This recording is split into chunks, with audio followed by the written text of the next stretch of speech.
Students, the home coming में आज मैं आप लोगों के लिए आगे का पार्ट लेकर आया हूँ। तो आइए शुरू करते हैं। लिखा हुआ है then he is at the unattractive growing age. देखिए 14 साल के बच्चे के बारे में बात करी जा रही है। Then he is at the unattractive growing age, अपनी बढ़ती हुई उम्र में वो बच्चा जो 14 साल का होता है वो कैसा लगने लगता है? अनअट्रैक्टिव लगने लगता है, अनाकर्षक लगने लगता है।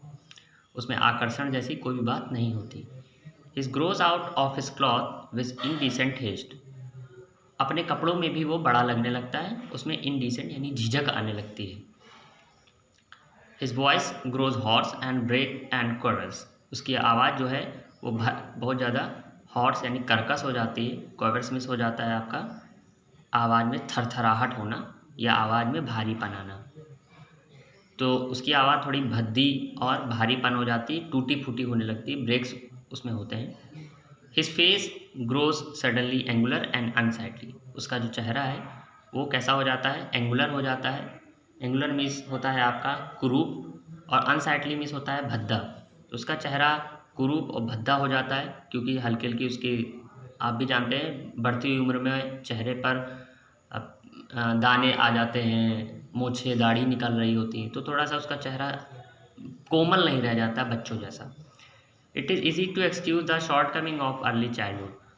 बचपन की चीज़ों को माफ एक्सक्यूज़ करना काफ़ी आसान होता है, but it is hard to tolerate. लेकिन बहुत टॉलरेट मीन्स होता है सहना, हार्ड मीन्स होता है कठिन, लेकिन but it is hard to tolerate even unavoidable lapse in a boy of 14। लेकिन 14 साल के बच्चे में ये जो अनअवॉइडेबल लैप्स है यानी अवॉइड ना कर पाना यानी नकार ना पाना, और लैप्स मिस होता है खामियां। तो जो ऐसी खामियां जिसको नकारा नहीं जा सकता उसको सहना बहुत कठिन होता है एक 14 साल के लड़के में। छोटे बच्चे में तो माफ़ करना आसान होता है, लेकिन 14 साल के बच्चे में किसी टाइप की भी खामियां या गलतियों को माफ़ करना सहा नहीं जा सकता, उनको माफ़ नहीं किया जा सकता। The lad himself become painfully self conscious. Self conscious मिस होता है आपका शर्मीला होना, पेनफुली मिस होता है दुखपूर्वक। तो एक लड़का जो इस 14 साल का होता है वो कैसा बन चुका होता है तब तक?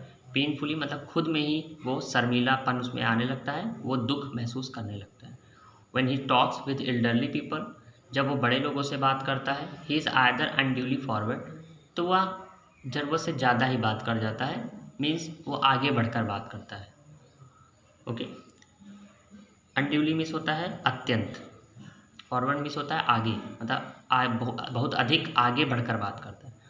और इल्स सो अनड्यूली साई, और अगर वो बहुत अधिक शर्माए बड़े लोगों से बात करने में, that he appears ashamed of his very existence, तो कैसा दिखाई देगा कि उसका जो एग्जिस्टेंस है, उसका जो अस्तित्व है वो बहुत ज़्यादा असेम्ड है यानी शर्मीला है। यट फिर भी it is at this very age when is heart of heart a young lad most crash for recognition and love. फिर भी इस उम्र के जो लोग होते हैं उनका जो हृदय होता है यानी जो दिल होता है, अ यंग लैड मोस्ट क्रैव, कि ऐसे लड़के जो होते हैं उनका जो 14 साल के होते हैं उनका जो हृदय होता है मोस्ट क्रेव्स। देखिए क्रेव्स मिस होता है बहुत ज़्यादा इच्छा होना, किसी चीज़ की ललायत होना।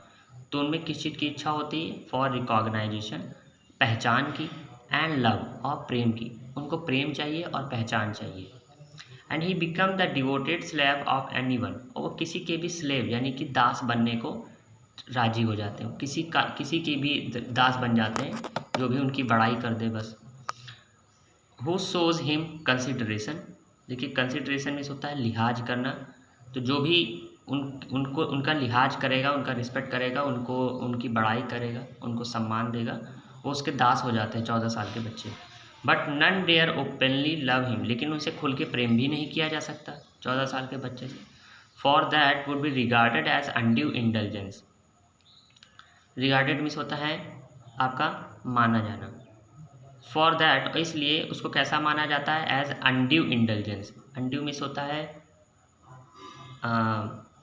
अनुचित, इंटेलिजेंस मीन्स होता है आपका कृपा। तो एक उससे खुल के प्रेम भी नहीं किया जा सकता, इसलिए मतलब फॉर दैट, इसलिए क्योंकि ऐसा माना जाता है कि एक अनुचित कृपा है, मतलब एक एक ऐसा प्रेम है जो सही नहीं है। एंड देयरफॉर इसलिए bad boy for the boy, और वो क्या कर देता है, लड़के को और भी ज़्यादा बुरा बना देता है। अगर 14 साल के बच्चे से ज़्यादा प्रेम करने लगो, ज़्यादा पहचान देने लगो, तो वो क्या हो जाएगी, उस लड़के को क्या बना देगी, बुरा बना देगी। इसलिए what with scolding and chiding. देखिए स्कॉल्डिंग चाइडिंग मीन्स होता है, स्कॉल्डिंग मीन्स डांटना, चाइडिंग मीन्स फटकारना, डांट फटकारना, वैसे दोनों का मतलब डांटना ही होता है। What with scolding and chiding, इसलिए उन्हें डांटना और फटकारना जो है वो व्यर्थ हो जाता है, कोई फ़ायदा नहीं है 14 साल के बच्चे को डांटने फटकारने से। ही बिकम्स वेरी मच लाइक अ स्ट्रे डॉग, वो एक गली के कुत्ते जैसा होता है, बन जाता है। ओके, स्ट्रे डॉग मीन्स होता है गली का कुत्ते जैसे बन जाता है। That has lost his master, जिसने अपने मालिक को खो दिया है, एक ऐसे कुत्ते जैसा 14 साल का बच्चा बन जाता है। For a boy of 14 his own home is the only paradise. Paradise means होता है स्वर्ग। 14 साल के लड़के के लिए उसका घर ही, उसका खुद का घर ही क्या होता है, उसका स्वर्ग होता है। To live in a strange house, एक अजनबी घर में रहना, टू लिव करना विथ स्ट्रेंज पीपल, अजनबी लोगों के साथ, is little short of torture, वो थोड़ा क्या है, कष्ट देने वाला है। While the height of bliss is to receive the kind looks of women, और सबसे अच्छा रहेगा कि वाइल, जबकि वहाँ पे हाइट ऑफ ब्लिस, मतलब हाइट ऑफ ब्लिस का मतलब बहुत ज़्यादा आशीर्वाद देना, बहुत ज़्यादा सम्मान देना चाहिए, है ना। इज़ टू मतलब इज़ टू रिसीव, उसे मिलना चाहिए, जबकि उसको बहुत सारा प्रेम मिलना चाहिए, बहुत सारा सम्मान मिलना चाहिए। कहाँ से रिसीव होना चाहिए, the kind looks of women, औरतों से, उस घर के औरतें जो होती हैं जहाँ पर बच्चा रह रहा हो, उस घर की औरतों से सम्मान मिलना चाहिए। And never be slighted by them. Okay, slighted means होता है अपमान करना, और उनके द्वारा कभी भी उसका अपमान नहीं किया जाना चाहिए। अगर अजनबी घर में रह भी रहे हैं तो वहाँ की जो औरतें हैं वो उसका क्या करें, सम्मान करें, तो ये किया जा सकता है। ओके, तो उल्टा हिसाब था, वहाँ पे मामी जो थी वो तो बिल्कुल नहीं मानती थी उसे। It was anguish to Phatik to be unwelcome guest in his aunt house. देखिए ऊपर से लेकर नीचे तक जो मैंने बताया था यहाँ दम तक, वो पूरा का पूरा इम्पॉर्टेंट है, क्योंकि उसमें कहानी से जुड़ी हुई बात नहीं है। 14 साल के बच्चे के बारे में बताया गया कि 14 साल के बच्चे में क्या क्या बदलाव होते हैं। ओके, बढ़ती हुई एज में बहुत सारे बदलाव आने लगते हैं, तो 14 साल के बच्चे से ना ही बहुत कुछ खुल के बात करी जा सकती है ना, और ना ही सब कुछ छुपाया जा सकता है। अगर कुछ ऐसा काम है जहाँ पे वो पहुँच गया तो उसे छुपाना भी पड़ेगा, उसे हर बात में माफ़ नहीं किया जा सकता, है ना, बहुत सारी बातें होती हैं। इट वॉज एंग्विश, देखिए एंग्विश मीन्स होता है आपका पीड़ा देना, दर्द देना, तो ये बहुत ज़्यादा दर्दनाक था किसके लिए, फटिक के लिए। To be the unwelcome guest in his aunt house, क्योंकि उसकी मामी के घर में उसका अच्छा स्वागत नहीं किया गया था। डिस्पाइज्ड बाई एल्डरली वुमेन, देखिए डिस्पाइज्ड मीन्स होता है अवहेलना करना, अपमान करना, एक बड़ी औरत के द्वारा उसको क्या किया गया था, उसका अपमान किया गया था। एंड स्लाइटेड, स्लाइटेड मीन्स भी मैंने बताया था अपमान करना, और उसको बहुत अपमानित किया गया था। ऑन एवरी ओकेज़न, मतलब हर क्षण हर समय उसको क्या किया जाता था, अपमानित किया जाता था उनकी मामी के द्वारा। If she ever asked him to do anything for her, अगर वो कुछ कहती उससे कुछ कह देती, तो he would be so overjoyed, तो बहुत ज़्यादा खुश हो जाता कि अरे मामी ने हमसे कहा है। That he would B over do it, और वो क्या कर जाता, ज़रूरत से ज़्यादा काम कर जाता। एंड देन, और तब she would tell him not to be so stupid, और तब वो कहती कि ज़्यादा बेवकूफ़ मत बनो, but to get on with his lesson, अपने पाठ को याद रखना, मतलब हम जो मैंने सबक सिखाया था उसको याद रखना, ज़्यादा हीरो मत बनो, है ना, ज़्यादा स्टूपिड मत बनो। मतलब एक तो काम बताया, अगर उसने काम बड़ी खुशी से किया और ज़्यादा काम कर डाला तो भी डांट पड़ती थी, है ना, डांटना ही था उनकी मामी को, ये कहिए। She crammed atmosphere of neglect in his aunt house oppressed Phatik so much. देखिए क्रैम्ड मिस होता है आपका तंग करना, एक तंग एटमॉस्फेयर, एक तंग वातावरण बन गया था, घुटन वाला, ऑफ निगलेक्ट, निगलेक्ट मिस होता है किसी पर ध्यान न देना। इन हिज आंट हाउस ना, अब उसकी मामी के घर में फटिक को बहुत ऑपरेस हो रहा था। ऑप्रेस मीन्स होता है जुल्म करना, सो मच मीन्स अधिक। फटीग पे बहुत ज़्यादा जुल्म हो रहा था। कहाँ पे? आंट के घर में। और वहाँ का एटमॉस्फेयर कैसा बन गया था? बहुत ज़्यादा तंग बन गया था, घुटन वाला बन गया था। वहाँ पे उसको निगलेक्ट किया जाता था हर चीज़ पे। दैट तब तो बड़ा मारा मारी करते थे घर में। अब मामा यहाँ ले आए तो अब आफत आ गई।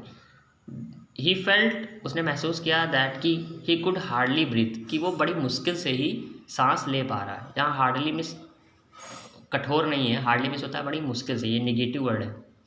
ही कुड हार्डली ब्रीथ, उसको ऐसा लगता था कि वो बहुत ज़्यादा मुश्किल से ही वो सांस ले पा रहा है।